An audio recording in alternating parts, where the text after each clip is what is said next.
Live from the 607 is the ODPH Entertainment Edition, where we're talking movies, comics, TV, and more. Why don't you join in the conversation? Hashtag ODPH, because here we go.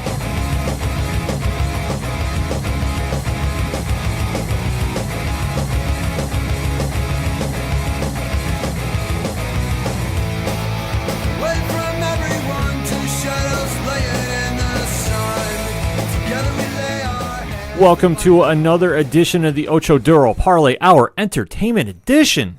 I'm your host, Ken M. Sitting across from me this week is the one, the only, Padawan J. 2 weeks till Kingdom Hearts. I guess that's kind of a big deal. A little bit. Just a little bit. But, folks, we have much to discuss before then, so hit us up on that hashtag ODPHEE, if you want to join in the conversation, because, hey, we want to hear from you. And as we said before on social media, we were saying, okay, we had the show laid out unless something really drops in our lap. And we heard some rumors of something big happening as we were recording on Tuesday.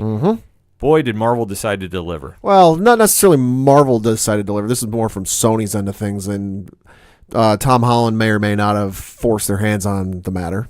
But dare we say it's all connected. It's all connected, but Sony's in charge of the marketing on this one. Marvel ain't got nothing to do with it. True. But Sony / Marvel / Tom Holland / the Avengers team that kind of makes it happen, however you want to define it, we finally got the trailer for Spider-Man Far From Home. And it broke. Dare I say, it's been the buzz all day, so we have to lead the show with that. I'll say, yeah, it kind of led off the morning as we record, where Tom Holland hopped on Instagram, went live, as he claimed, because I was watching live with north of 75,000 other people. There was a lot of people in there. He just rolled out of bed. I presume he was on the West Coast because he said it was real early and he had just woken up and hadn't even had a coffee yet. So he was real groggy. Rolled onto Facebook Live. Jake Gyllenhaal was in the chat at one point. I saw him hopping in there. Zoe Saldana, I think, was in the chat at one point too. I saw her name float across it. If you go to Tom Holland's Instagram page and you click the little stories thing, I think it should pull up you can watch the live thing back and you can see what I mean. But funnily enough, so the trailer was supposed to drop at 9 a.m. because Tom Holland tweeted, somebody wanted the trailer, and he goes, well, let me talk to Sony. Sony replied back with a waving emoji. This is a couple of days ago. And then it comes out, 6 a.m. tomorrow morning Pacific time, 9 Eastern, 9 a.m. Eastern, a special announcement, whatever it was. And everyone's like, all right, it's going to be the trailer. And so he hops on it and then Tom Holland posts a thing on his Instagram. It was like 5:45. I'm like, oh, all right, a little odd that he's going live 15 minutes before it starts. Ironically, he ended up dropping the trailer early because I looked at my clock when he pushed play or whatever it was because it was fun. Like, he showed the trailer live on his Instagram. And then right after, they posted it live on all their social media sites. So it was fun to kind of watch, albeit it was a little jumbled and buggy and whatever just because of streaming on the internet. And it was fun to watch because you had Tom Holland's face in the one corner of the screen while the trailer was showing. He actually showed it early because I looked at my clock. It was 8:56 when he started the trailer. So technically, Tom Holland leaked the trailer before it was officially supposed to go live.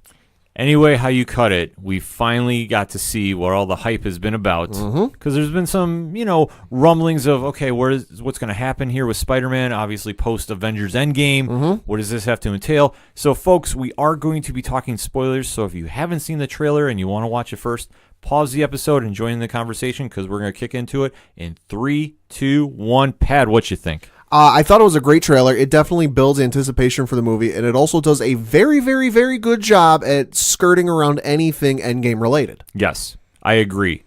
Where they jump in, you kind of see that Aunt May is obviously accepting now Peter Parker being Spider-Man. And right. He's doing some, I don't know, was it like a talent show or something? He's kind of greeting a crowd, and obviously they kind of think it's a Spider-Man imposter or something in that variation. They don't really clarify it, but the takeaway from this is you see that there is now a budding relationship between Happy Hogan from Iron Man fame and Aunt May. Yep. And it's really throwing Peter Parker for a loop. Yeah, because there's one point in the trailer where he walks in and talks to Aunt May.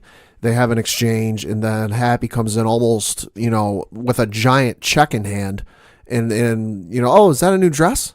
And he goes, and there's like this long, very awkward pause, and he goes, Peter just goes, what just happened? Yeah, they don't really kind of clarify, but they tease enough that you know something is going on. Mm-hmm. And the buildup is Peter Parker is taking off to Europe on a summer vacation. It's like a 2-week, class, school trip thing. Yeah, they don't really kind of clarify the details, but all you know that he's traveling overseas, and he's trying to leave Spider-Man behind. Which makes sense. I mean, he is still a teenager. He still is, wants to have fun as much as he has his superhero duties to entail. So when you're 2-week hopping across various countries in Europe, I can understand him wanting to leave the suit behind and kind of being like, you know what? 2 weeks, I'm taking a mini vacation, not doing the superhero thing. And it makes complete sense. Yeah. But obviously, as we see when he gets over to Europe, things are not going exactly to his plan. No. He gets paid a visit by the one and only Nick Fury, played by Samuel L. Jackson. And you see that there is a mission that needs Spider-Man's help over. Which is interesting because you think of Nick Fury, he's got a lot of people at his beck and call, especially some who can be there in the blink of an eye. Cough, cough, Doctor Strange. I find it a little interesting that, Spider-Man's the one he's calling. Now, obviously, it might be he's just there. It's a convenience thing, but with all the other heroes and heroines he has at his beck and call, or not necessarily beck and call, but, they'll pick up the call if he says, hey, I need help. Well, it's something with Fury that if S.H.I.E.L.D. needs help and he needs somebody to get over to help him, he's going to find a way to make it happen. And obviously, he picks Spider-Man for a specific reason. Yeah. We don't know what it is. We did see glimpses of the stealth suit in the trailer. Didn't really see a lot of details with it, but the one that really stood out, and I completely forgot this villain was in the film, was Hydro Man. Yep. And there is a very big action sequence that you see with him and Spider-Man, and dare I say it's Peter Parker in street clothes. Yeah. And kind of seeing where it plays out from there. Yeah, and the scene takes place in Venice, which, I mean, if you know anything about Hydro Man, that makes a lot of sense why Hydro Man would show up and start attacking things in Venice, because, well, it's in his element. It is, and they don't really give a lot of details of what's going on, but you definitely know that something is happening that, obviously, whatever Fury has planned out to, for Spider-Man to get involved with, this is kind of coinciding with him. And then we finally see the first live shot of Jake Gyllenhaal in his Mysterio costume. That looks awesome. It looked amazing. The only thing that really stood out to me that I was kind of like, I don't know exactly how they're going to do this, is you didn't see the big crystal ball helmet that he wears in the comics. No, you do. It's in the trailer. You see it at the very end. No, you see it 5 seconds after he makes his appearance, and Hydro Man or someone goes to attack him, and he kind of swings from, it's either left to right or right to left across the camera shot of the screen, and he's using some sort of spell or whatever it is to hold back the attack. He's wearing that on screen. It's not towards the end. It's right after he makes his kind of, you might want to watch out, kid.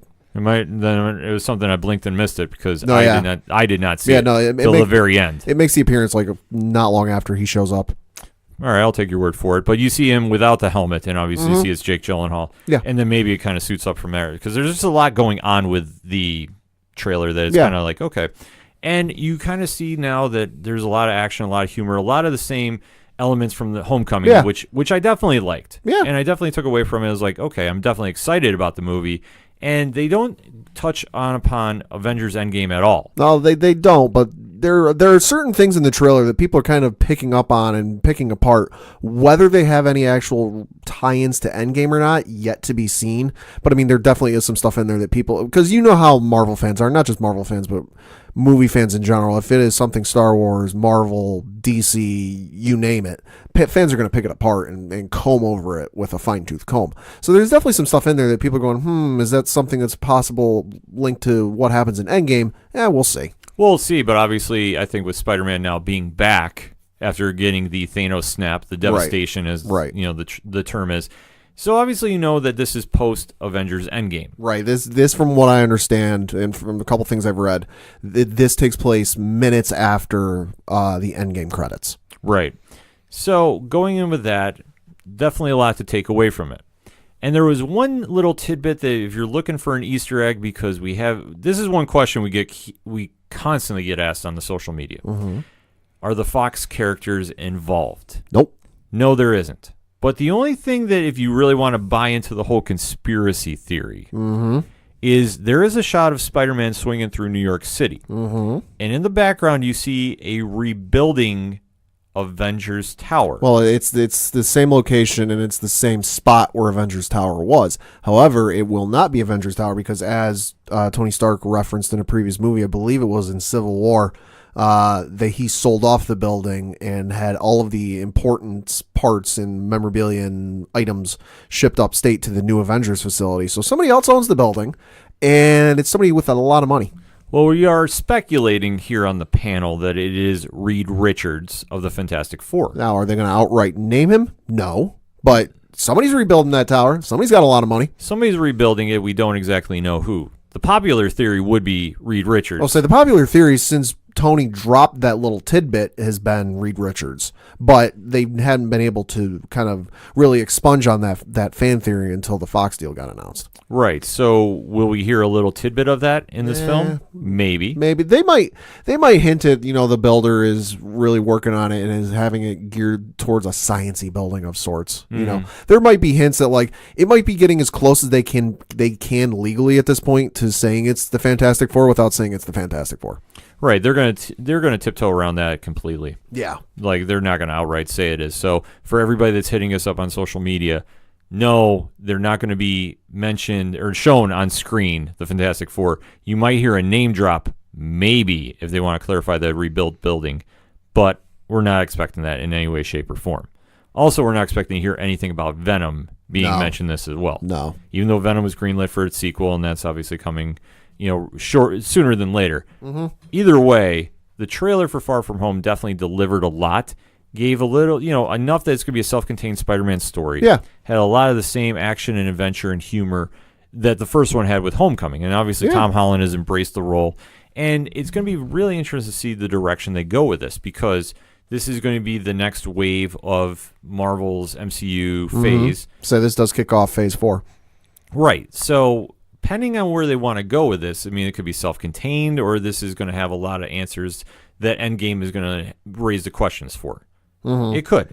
We just really don't know where they're going to go with it. I can imagine I think it's going to be little hints and tidbits for the future Marvel Phase 4 that we just quite don't realize yet. But I think it's going to kind of be what Ant-Man and the Wasp was after Infinity War, where after you had the devastation and just the depressing feeling you had after Infinity War, where half the heroes were gone and you watched them die on screen.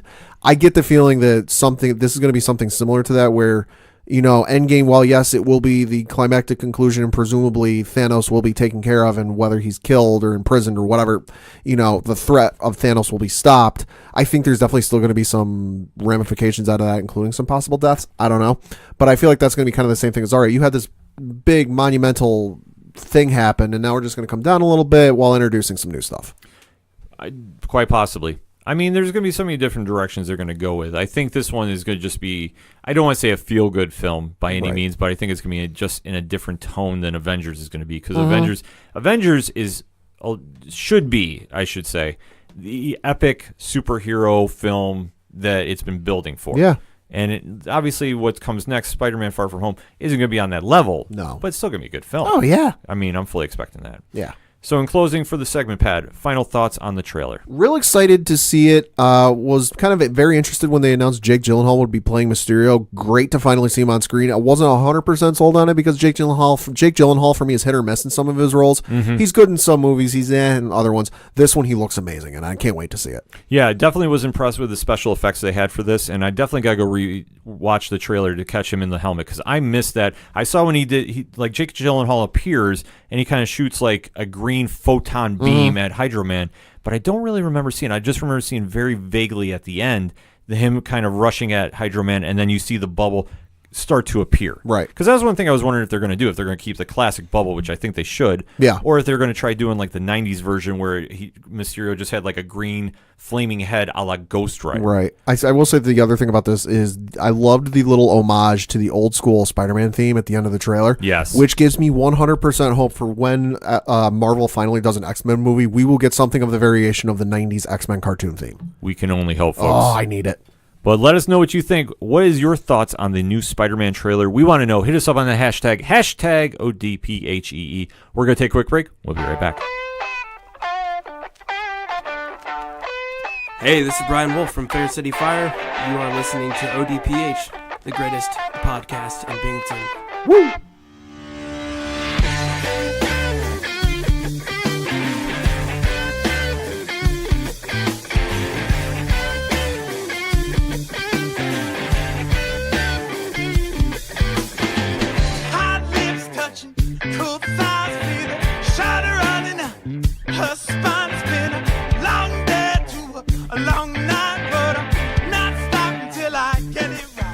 Coming back for the second segment on this week's ODPH Entertainment Edition, and like we said, Marvel decided to drop a big bombshell on us with the Spider-Man trailer. We are officially 100 days away from Avengers Endgame, Ooh, by the way. That is approaching really quick.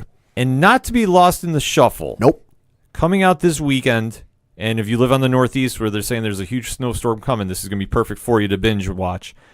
The Punisher Season 2.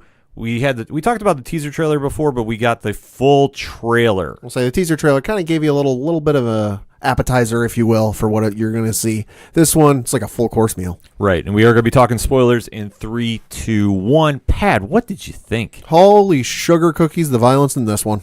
Yeah, they really decided to outdo themselves, and Yeah. I totally love the acoustic version of Alice in Chains, and they finally go into a different version of Wood, one of their classic songs. And it just really suits the mood because you kind of see Frank Castle obviously has been removed from the events of Season 1, and he's still doing his mission. Mm-hmm. He hasn't really stopped, and he's in a bar, and he winds up saving a girl from something. Mm-hmm. There's some kind of trouble. There's probably going to be some. We don't know anything. We don't know who she is or what the connection is. There's going to be some sort of connection in some sort of way to him. Yeah, there's going to be something going on, but it's just one of those weird situations where he shows up, and obviously some people are trying to do wrong, and Frank Castle does what Frank Castle does best. Kick it butt and ask questions later if he asks questions at all. Yep, he goes into full Punisher mode. It's a very violent scene that happens. Yeah. John Bernthal definitely resumes the role of Frank Castle and just really pushes it to another level. Like that's one thing I kind of get from the season is it's definitely written in a different tone than Season 1 was. Yeah. Season 1 was maybe kind of sorting out what his mission was now, and now he's full-blown punish until it can punish no more. Mm-hmm. And it's just kind of really interesting to see the evolution of the character, because as we see, he's saving this girl that he's really trying to piece together what's going on and why these people are trying to kill her. And it almost seems like, because she at one point asks, why did you save me? And he's like, listen, I just did what I had to do. It's almost like he wants to do the right thing, no matter what that entails or what that costs him to do. Mm-hmm. And by that, I mean, if he has to blow up an entire building to help a person, he will do it. But at the same time, he wants to remain as anonymous as he can.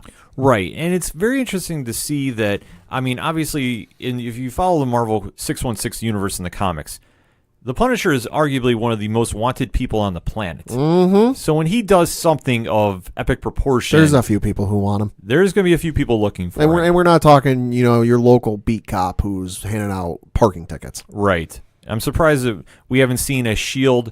introduction per se. Yeah. I mean, obviously not Nick Fury, obviously not the agents, but I mean, there's enough agents running around that they could introduce somebody trying to chase him from S.H.I.E.L.D. They could, but at the same time, I don't think he's done some pretty messed up stuff. Let's not, cut it here.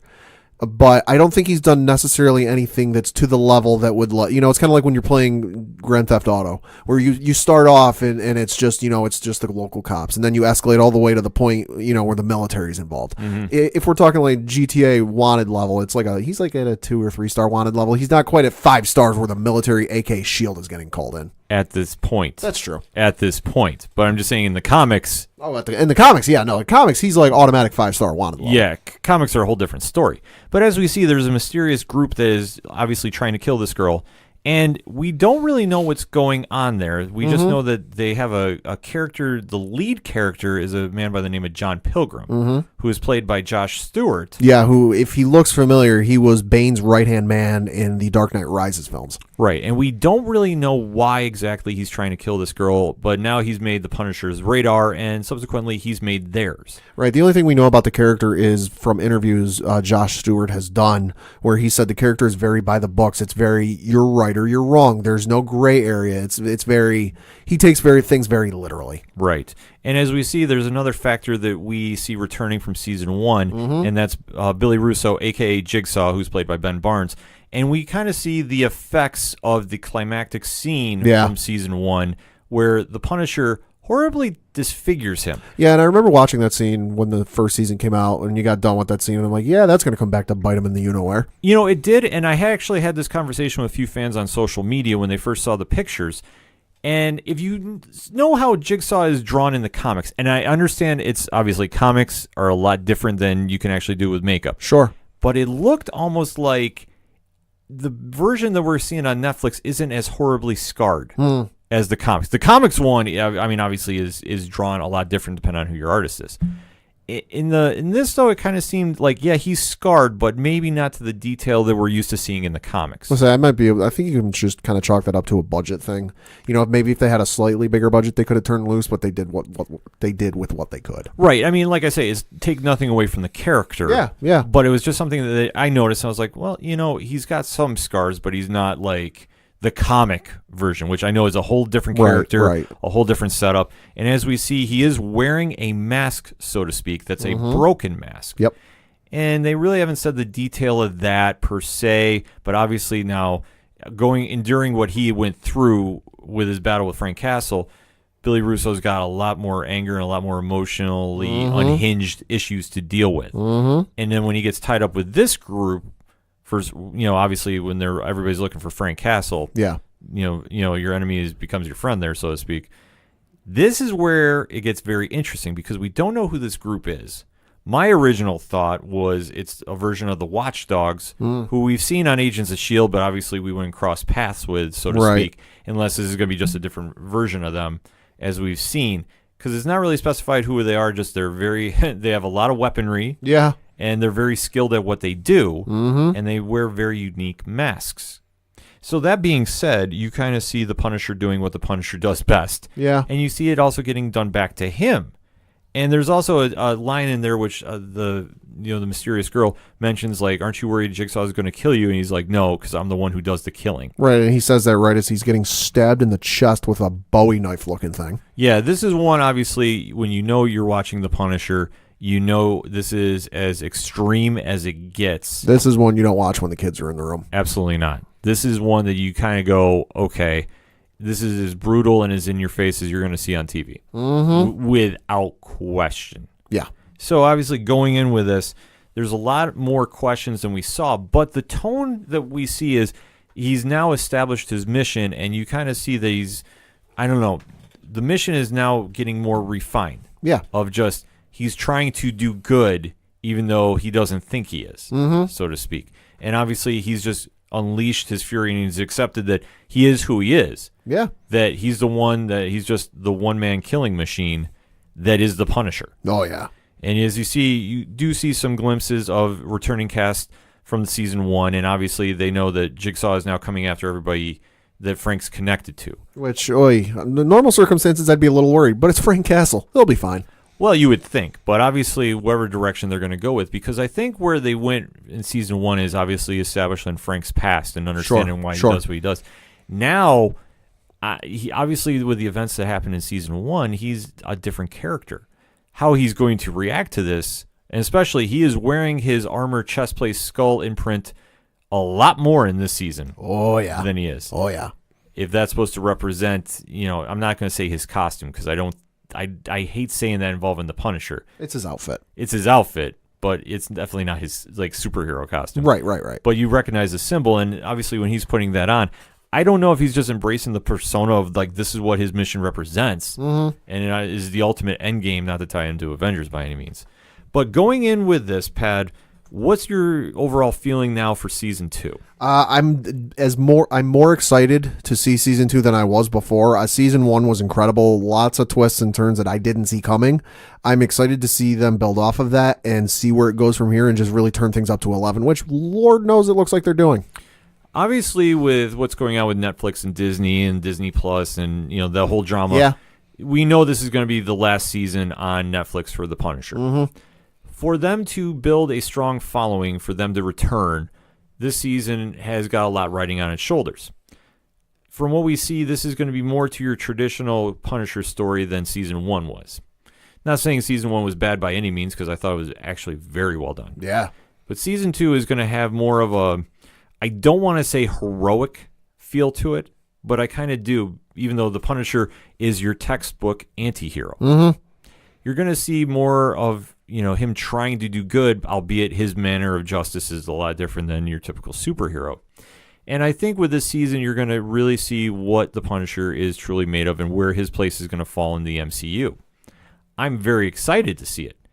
And obviously, it's going to be very bittersweet because if the season is as good as the trailer looks, to obviously wait 2 years plus until figure out what is going to be the next step for the Defenders universe, it's going to be a long wait. Oh, yeah. Because obviously you start, really getting involved in these shows, and obviously how Marvel is so connected to see, the Defenders universe, as I'm just going to group Punisher with it too, disappear, and then we don't know how it's going to return, if it's going to return, is going to be really tough. Because the shows overall have been done so well. I mean, obviously with the exception, and one of the most highly debated topics is Iron Fist. Right. All the shows really have kind of carved their own niche with fans. Right. And they really have kind of made, a very lasting impression that now you're seeing a lot more fans get really animated and get really vocal on social media about bringing these heroes back. I think if Punisher Season 2 does well, it's only going to throw more gas on that fire, so to speak. Fans really need to get behind this movement and really make the point driven home to Marvel/Disney about bringing the show back in some variation, or at least bringing back the character. I think they will, and I think they want to. I think it's been very deliberate that after each of the shows that have been canceled, there's been a thing saying, "Oh, the story's not over yet," and there's a very good reason I feel that they haven't outright come and said, "No, the shows are done. They're dead. We're never going to do anything with them again." I think they want to do something with it, and I think if the stars were aligned perfectly, and they absolutely would. That they'd be working on season whatever of Daredevil, season whatever of Luke Cage. They'd be working on it, but just because the contracts are what they are, they can't unless they. And I'm just guessing, unless they ponied up a boatload of money to get them out of those contracts or whatever, which I don't think it would happen because Netflix is what Netflix is. I think they want to do something. It's just because of the way the contracts are, they can't. You know what? You bring up a very good point. Would Netflix decide to, obviously sell the contracts, do a buyout early? Yeah. It'd be a high asking price. It would be a high asking price. Just to spite Disney because of the whole competition thing. Yeah, but you know what? I could almost see, Netflix maybe throwing an offer just to see what Disney would do.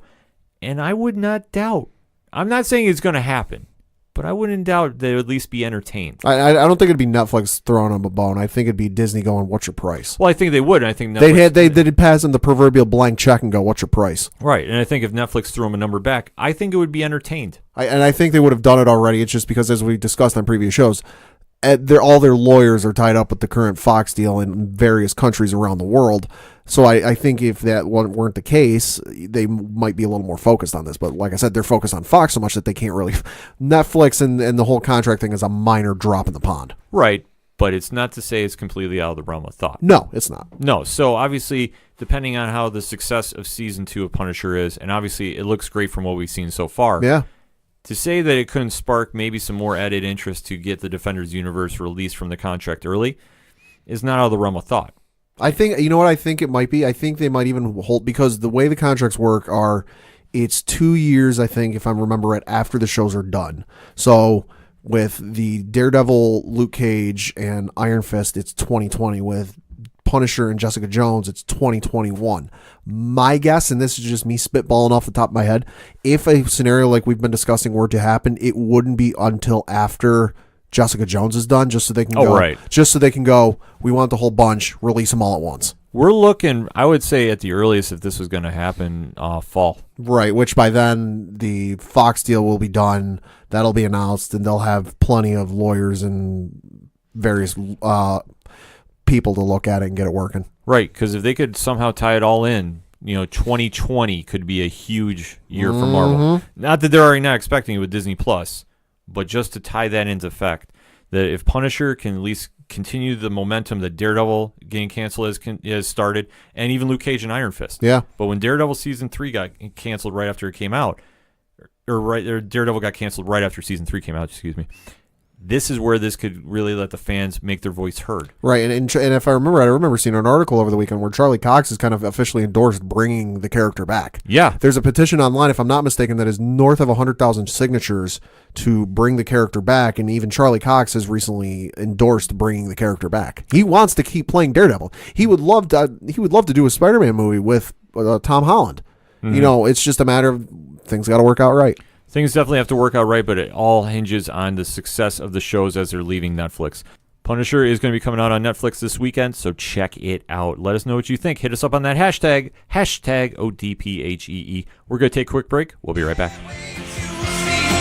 It's a heartbreak, soul-shaped radio attack. Taking 4 steps forward, no steps back.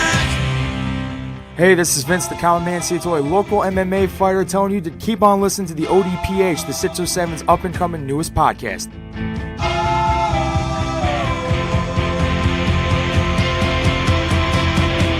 We knew right where we'd be, floating on the airwaves you see. It's a heartbreak, soul-shaped radio attack. Taking 4 steps forward and no steps back. We knew right where we'd be. Coming back for the third segment on this week's ODPH Entertainment Edition. And as we said earlier in the show, when Spider-Man Far From Home trailer dropped, it really kind of threw what we had planned for the show out the window, so Up to in the speak. air a little bit. Up in the air, because this week is actually so stacked with movies and TV shows coming out that we really kind of have to juggle around. But I want to make sure we hit on all the big shows that you need to check out, all the big movies. And there is one that is coming out this weekend that has had a very, I'm going to say, polarizing opinion from many fans. Polarizing effect, however you want to define it. And that is M. Night Shyamalan's Glass. Now, this is the return to the Unbreakable universe. Right.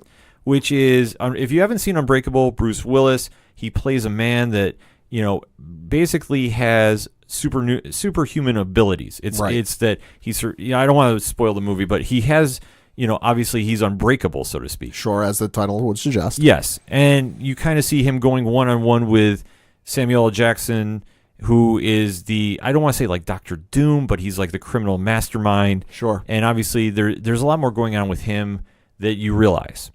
Then you fast forward a couple years, because they really weren't talking about anything after Unbreakable, but it's a great movie. I highly recommend that.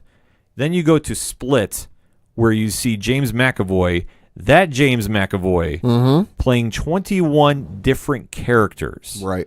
Because he has a split personality. And if you haven't seen that, it is a very intense movie in its own right. And you don't go into this movie thinking, oh yeah, this is tied into Unbreakable. Right. It's its own standalone. But then once you get into it, and there's the end scene where you kind of hear about, obviously the worst of his personalities is this, you know, beast, so to speak, that is just like, you think Wolverine's Berserker Rage. Oh, boy. Just obviously very intense, very just destructive. Looks like Venom if he woke up on the wrong side of the bed. However you want to define it, because this one is just obviously just brutal. And as you hear about, you know, Bruce Willis's character catches wind of this at the end of at the end of the movie. So this is how this all ties in. So it was very interesting when they were announcing this. And obviously bringing back everybody from the original Unbreakable to tie in with this. I mean, it's very interesting that they're actually going this route, because I did not see them going this. I mean, obviously, when the first Unbreakable came out, you know, you think, okay, it's a standalone, and you really don't think about, you know, Shyamalan movies being like trilogies like this. No, I can't think if he's ever done one as a trilogy or even as a sequel. It's not ringing a bell, to be honest with you.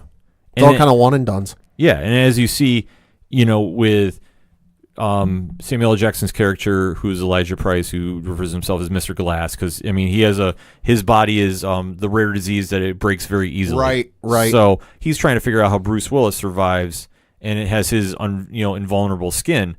And as you kind of see from the trailers, you know, all three of those characters are involved in like a mental hospital. And obviously, because it's supposed to be tying into the real world versus, superhero world. Right, because the thing you keep seeing in the promotional material, the trailers and the ads and whatnot is, I think it's Sam Jackson has the line where it's, and I'm roughly quoting her, I can't remember the exact quote.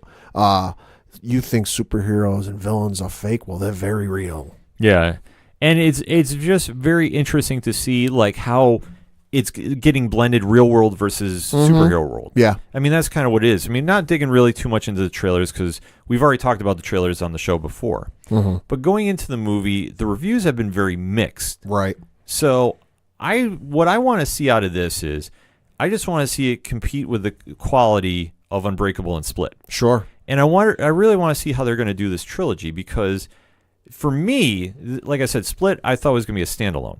I really wasn't sure what it was going to be, but I thought it was going to be a very entertaining movie. It sounds like it was one of those things that it was going to be a standalone. It was just going to kind of be its own thing. And then it kind of did more successfully than I think M. Night Shyamalan and the studio might have expected. So they were kind of, and obviously M. Night Shyamalan being the storyteller that he is, and you could ask any storyteller, Stephen King, J.K. Rowling, pick your author, pick your screenwriter. They will always, they may have written a story that's beginning, middle, and end, but they will always have more to that story fleshed out in their head or ideas floating around in their head. So I'm sure that it was the very same thing when the first movie came out, Unbreakable came out, where, okay, yes, it had a beginning, middle, and end, but he had floating ideas for a prequel. He had floating ideas for a sequel, a spinoff, and all this. Like, he had various ideas floating in his head that when the studio came to him and said, hey, that Unbreakable movie did really well. Would you be willing to do another one? Yeah, I got some ideas. Well, I think it's very interesting for a filmmaker of his stature to try doing a trilogy that he's never really done. And to tie it all together, I mean, it does make a lot of sense in the case of, okay, Unbreakable, you still have your superhero, still running around. In Split, you have established your, mega supervillain, and then you have your criminal mastermind in Glass. I'll say now that I think about it, he reminds me of an evil Charles Xavier. Yeah. And it just goes to show, like, okay, where the direction is going to go. Like, for me personally, I want to see a fitting end of their story. Sure. Obviously, not saying a character has to get killed off, but I want to see a fitting end because obviously, if one great thing about M. Night Shyamalan is he always has a crazy twist ending, no matter what film he does, for the most part. So there's an entire episode of It's Always Sunny in Philadelphia about this. Yeah. So to see what he's going to do to this, and I hope it's not like the new Heart, I wake up from a dream and, this was all for nothing. If that happens, I'm going to probably lose it on social media. Yeah. But I just really want to see a fitting end to the story. Because to try doing the whole realistic superhero take, we've seen it with Christopher Nolan's Dark Knight. Right. That's probably the closest we've really seen to it. And I will say maybe Punisher Season 1, because that's really not superheroes per se, but it's something that you see, the closest thing relating to a comic and to the real world. I think the Nolan version is probably spot on. Like, that's as closest to a realistic superhero world that you're going to see. Right. So if they can tie that in with Split, I'm definitely intrigued to see it. Yeah. And I definitely want to see it. I want to see this film do well. I know that there's just, like I said, there's been a lot of mixed reviews going online, but I'm going in this with an open mind. And I really want to see this succeed because, not to say they could spin this off into something else. Right. But it'll be very interesting to see if they try to do it. Split comes out to theaters this weekend. But if you can't wait that long to get a jump on a superhero show or a comic book show, obviously The Flash is coming back Tuesday night on the CW. But there is another show that is sneaking under the radar, so to speak. Oh. And that is on SyFy, coming out January 16th, Deadly Class. Huh. Now, if you're not familiar with Deadly Class, it's an image book. It's done by Rick Remender. It is basically the story, it's like a coming-of-age story growing up in the late 80s. It has this real punk rock feel to it. Okay. And it's basically like I want to say the easiest comparison for me is it has some of the same vibe as Wanted. Okay. But different. Because obviously the school that, this kid is kind of coming of age, and he has his backstory without going too spoilery, is that he's lost his parents and he's very lost on his way, and he kind of gets recruited into a school where he's getting trained to, basically become a supervillain. Right. Or something in that variation. It's like an assassin school, or it's something in that, and you obviously see him interacting with a lot of different characters. It is definitely a unique read if you've read the comic. The comic is very well, And it's something that to see SyFy take a shot with, I'm definitely, super, super excited about seeing, because I know what they've done with Happy. Right. And I don't think we give SyFy enough credit for going and not going for the traditional superhero route. I know they did Krypton. Right. But to see them go and reach for the, I don't want to say mature readers line, but to go get like a book like Happy and make that into a show, and let alone they're going to do that for season 2. That is mind-blowing to me. But I'm definitely excited to see what that does. And to go from, seeing how Happy comes back to then they're taking a property like Deadly Class, which you really wouldn't think would be, I don't want to say like lined up for TV. Right. It's definitely a risk because it's not Marvel or DC, so there's not that inherent built-in mega fan base that they will go watch anything Marvel or DC related. There's going to be yes, Image does have its fan base. It does have its hardcore following and its, mild following, I guess you could call it. But it doesn't have that following where there are people who may not necessarily read DC or Marvel comics, but anytime a DC or Marvel movie comes out, they will go see it.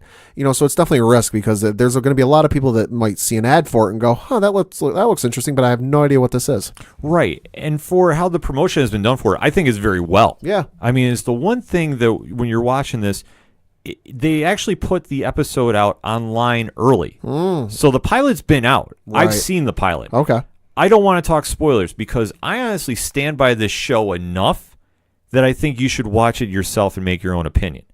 The only thing I will say is Henry Rollins is in the episode, which I was just amazed to see him in. And I mean, he does his little cameo, and I mean, he's a member of the show, so obviously there's a reason he's on the show. Right. And you see kind of the history of, where this character is going and kind of find his moral code along, the sense of what's going on with the show and what, the direction he has to go in. And obviously the school is being headed up by Benedict Wong, who plays Master Lin on the show. And he's definitely got a lot going on with that school that they really haven't seen. And if the name sounds familiar, Benedict Wong was in Doctor Strange. Right. So to see him take the lead role in this, and obviously with the cast, it's definitely a lot. It's very interesting to see how this is all going to play out. The comic is a very interesting read, like I said. It's definitely a not safe for work read. Right. It's very blunt. It's very in your face. It's very, like I said, it's along the same lines of Wanted, but it's not the same. Okay. But I'm just saying there's just tones of that because you see the kid being trained to become an assassin. And the one very notable thing about this show, too, who is the executive producers? I can't say I remember. The Russo brothers. Oh. Those Russo brothers. So if they are co-signing on this, Well, that means half the characters are going to get killed off at some point. possibly, but it is a very good show. Like I said, they came out with a very strong opening episode. If you read the book, it's very close to the vein of the book. And like I say, it goes to show that if a network is willing to take a shot on an indie book, because I consider Image an independent comic company, if they were willing to take a shot on that, like I say, look at the success of indie books that have hit the screen, the television screen. You look at The Walking Dead. Enough said there. Yeah. You look at a show like Preacher, which is really kind of carved its own niche on TV. You take a look at Happy, which honestly, when we first heard it was coming out, I was like, how are they going to pull this off? I'll say Umbrella Academy when that comes out on Netflix at some point this year, if not next year. February 15th. There you go. Which is going to be one of the biggest TV showdowns, so to speak, because when that comes out on Netflix, Doom Patrol comes out on DC Universe. There's not enough streaming bandwidth on the planet. Right. So imagine when that gets going. But it just goes to show that networks and movie production companies are willing to look at other properties other than Marvel and DC, and they can work, and they can be done very well, and they can each tell their own stories. Yeah. And like I said, Deadly Class is just so punk rock in your face, is just incredible to watch. And it's definitely not like the every show that you see. Like I say, there's elements of Wanted that I picked up from it. Sure. But to compare it and say it's identical, no, it's not. No, it is not by any means. Just the only thing is you find, I don't want to say your typical teen drama, but mixed into learning how to become a criminal assassin. It's a very interesting watch. It's going to be on Wednesday nights, 10 p.m. on SyFy. And like I said, the first episode is online right now. So if you don't want to wait till Wednesday night, wherever you're listening to us from, go to the Deadly Class social media pages, their Instagram, their Twitter. They have the links up. Go check out the episode. Let us know what you think. I think it's a great show from what I've seen so far. And if they follow the book, it's going to be an amazing time to be watching. And if you're looking for something else to watch this weekend, if maybe those ones aren't necessarily in your field of play, there is, of course, the long-anticipated Dragon Ball Super Broly movie releasing this week. Check your local movie theaters for showtimes. Of course, this is the much-anticipated canon debut of the legendary Super Saiyan Broly. Broly, of course, as we mentioned in previous shows, has been a thing in the Dragon Ball universe for a number of years, but it was never anything done by the series creator. This one is in canon. This one does count. You do need to have seen the animated series Dragon Ball Super to have, for parts of it. I don't think you're going to need to see the whole thing, but if you don't want to sit there and watch the whole season, IGN just put up a great summary. It's like 4 minutes and change of like everything you need to know going into this movie without having to watch the full thing. I'm very excited to see this because I think it's going to be the easiest way I can compare Broly, for those who might not know, is he is the Thanos of the Dragon Ball universe, where he is just huge, large, very strong, very powerful, and can just wreck shop. It's going to be a much better character, in my opinion, because the first time around when they introduced Broly, he was real angry and hated the title character Goku, because when they were on their home planet as a kid, Goku cried a lot, and that pissed him off. Yeah. And he hated Goku because he cried a lot as a baby. I'm not making this up. He's a great character, but written real poorly in the past. This is going to kind of right those wrongs. I'm very excited to see this. Like I said, coming out this weekend. Check your local movie theaters for showtimes. Folks, we said on social media this was going to be a jam-packed show. We haven't even gotten to the one-shots. Nope. So stay tuned for that. But let us know about what you think about Glass coming out this weekend. Let us know what you think about Deadly Class dropping, and definitely let us know what you think about Dragon Ball Z Broly. Yep. We want to know. Hit us up on the hashtag ODPHEE. We're going to take a quick break and come back and close out the show.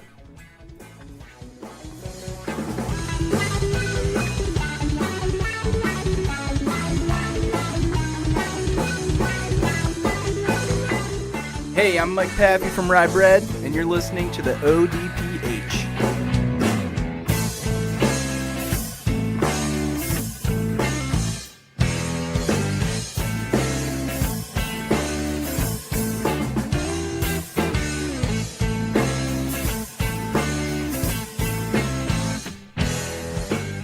Coming back for the final segment on this week's ODPH Entertainment Edition. And Pad, why don't you kick off those one-shots? Well, I'm going to talk a couple things. First off is a video game release coming this Friday for PlayStation 4 and Xbox One. Later on February 1st for PC. That is Ace Combat 7. Of course, the flight simulator game from Bandai Namco, the legendary Ace Combat series, which has been running at 30 years, if I remember the trailers correctly. This one is, of course, the one that I mentioned on the NYCC recap show, where I played the demo 3 times. If I'm not mistaken, nothing has been confirmed, but based off of the demo I played, and because if you've ever played the Ace Combat games, when you go into a mission, they give you kind of like the mission sortie, or what you're going to do, and I disregarded anything that the commander was telling me about the mission, and I just looked at the map because the previous trailers had kind of given hints that this was tied in somehow to Ace Combat 4 Shattered Skies, which came out on the PlayStation 2 way back in the day. But from what I could tell off of the map, this does appear to be a sequel to Ace Combat 4. They haven't said as much yet, but time will tell. Of course, the game comes out this Friday for PlayStation 4 and Xbox One. If you pre-order the game for PlayStation 4, you get a digital copy of Ace Combat 5. And then for the Xbox One version, if you pre-order, you get a digital copy of Ace Combat 6. So definitely some reason to pre-order it there. Also, this past week, we had a bit of earth-shattering news in the video game news, where Bungie is leaving Activision. Of course, Bungie being the ones who famously made the original Halo games. They made Halo 1, 2, 3, Halo 3 ODST, and they made Halo Reach before they struck out on their own. Of course, Activision, the long-running video game company, was founded way back on October 1st of 1979, and was the first independent video game company, which it was formed by a bunch of former Atari employees. There was really, nobody's really quite sure what happened with this. It's just the only thing that is clear is behind the scenes, things were not as kosher as they make it seem in the press release that Bungie put on their website, where they thanked Activision for their long support and their help of getting Destiny started and becoming what it is today. There are unconfirmed reports, but there are reports that when Bungie announced this in-house at a staff meeting or a workers meeting that supposedly they were popping bottles when this was announced. My understanding, and from reading I've done online, there was not many happy people behind the kind of forced release schedule Activision was forcing on the Bungie folks, because Destiny 1 originally was released way back in September of 2014. So then you look at the first expansion release was released on December 9th of the same year. The following one was House of Wolves, was released in May of 2015. And then the third one was released in September of 2015. So then it's just kind of, from what I understand, they were never quite happy with as forcefully as they were making them put things out into the game. And then you look at the whole microtransaction thing and how much Activision games have that between Call of Duty, Overwatch, everything else. And plus, you just kind of look at the overall, things aren't looking good for Activision these days. I mean, they of course have the Blizzard company who makes World of Warcraft, Overwatch, Hearthstone, Heroes of the Storm. Heroes of the Storm is actually shutting down, which I know a lot of people aren't happy about, because that's one of the larger esports scenes online. They, like I said, they lost 2 CFOs. One went to Netflix, another one went to start their own company, and you factor in losing Bungie. I'm not sure what the future holds, but I'm happy to see Bungie kind of out on their whole thing, because it was one of those rare instances where the news got out and it was like a universal across the board. Those in the video game industry were like, "Hey, good for you." It's kind of weird to hear that. I mean, and granted, those unconfirmed reports of people popping bottles, that's just wild. Yeah. Like I said, we can't confirm that, but we've been hearing some reports about that. Yeah. To see Bungie break out on their own, I mean, obviously they've gotten to a point where, maybe that's the direction they want to go with, and, take the shot. Right, and I should note, they're breaking out on their own. Activision is no longer publishing Destiny. They will retain Destiny. Bungie will retain Destiny. They will still have control over it and everything else. I mean, even to this point where you hop onto Destiny now, if you sign into Destiny 2, it just gives you the Bungie logo. There's no sort of Activision logo or anything, so... That's just wild to hear, though. I mean, it's just crazy. But, I mean, like I said, you look back at the track record with Halo and Destiny. I mean, just iconic games in their own right. Yeah. And just how far Destiny has grown in the past right. years. And I know Destiny has some kind of haters and detractors. And to a certain degree, I get it. For me, it's fun at what it is. It's a shooter. It's with some RPG elements. I know people have issues with the loot system and loot boxes, but I can't imagine that's Bungie wanting to put those in there. I get the feeling that they were going to figure out a way to get those items into the game somehow, whether it be through a raid or some sort of in-game, quest or something you had to do in-game to get them. I just get the feeling that with Activision being the way Activision is, where you look at what Call of Duty used to be, where it was just a shooter, it had a story, it had zombies, it had multiplayer, and that was kind of it. Now there's loot boxes out the wazoo. You look at Overwatch, I mean, you go to any grocery store and find a Kellogg's item, there's going to be a thing for a code for a Overwatch loot box on it. There's loot boxes in that. There's loot boxes in Hearthstone. There's loot boxes in almost all of their stuff. Well, it just goes to show, I mean, I guess the evolution of the gaming industry. I mean, you kind of see people, sometimes companies want to try taking a shot with something and see if it works. And, sometimes the reaction is mixed. And if it's more negative than good, I mean, depending on what the fans, because the fans ultimately dictate what's going to work and what's not. Right. So obviously with Bungie, if they're retaining the rights to Destiny, depending on how they come out with it, if they're going to continue this route, then you'll know it's on their side. If not, it was Activision. I mean, depending on how they want to do it. But there's just so many different ways it can go. And obviously when you see a breakup of this magnitude in the video game industry, the fallout is going to be very interesting to follow. Well, and of course, they now are technically an independent studio, so I would imagine that going forward, if they do end up making a Destiny 3, because they haven't announced anything, nobody's quite certain, I would imagine that Sony, Microsoft, and even Steam would help them get the game out. That, hey, listen, this game has been very successful for you and us. We want to keep this going. We want to help you guys out. Here's some money.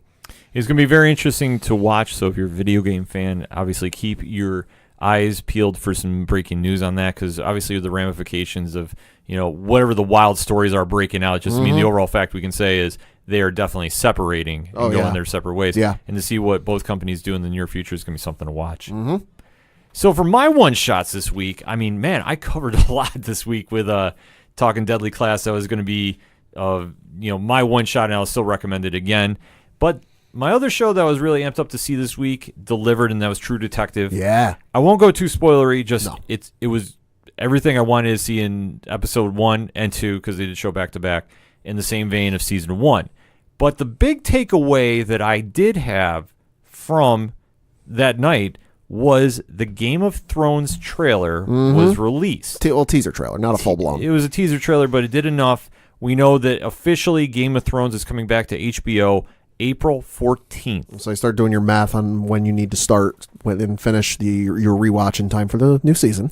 Right. And there was definitely a lot of imagery that if you really want to go into speculation, you can definitely dig into. I didn't really want to go that route with it because obviously you see a lot of Sansa, Jon Snow, and Arya, thank you.